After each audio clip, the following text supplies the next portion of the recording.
महाराष्ट्र राज्याचे उपमुख्यमंत्री एकनाथ शिंदे व खासदार श्रीकांत शिंदे यांच्या प्रमुख उपस्थितीत शिवसेना वैद्यकीय मदत कक्षाची महत्त्वाची नियुक्ती करण्यात आलेली आहे।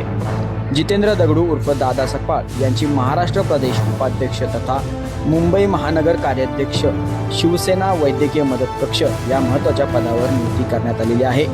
ही नियुक्ती त्यांना उपमुख्यमंत्री एकनाथ शिंदे यांच्या हस्ते पत्र देऊन करण्यात आलेली आहे। यावेळी शिवसेना वैद्यकीय मदत कक्षाचे रामहरी राऊत, धर्मवीर वाहतूक सेना उपाध्यक्ष सुखदेव सस्ते, अखिल भारतीय केबल संघटनेचे अध्यक्ष टोनी डिसूजा तसेच शिवसेना ग्राहक तक्रार निवारण कक्षाचे उपाध्यक्ष पंढरी पवार यांच्या उपस्थितीत नियुक्ती करण्यात आली।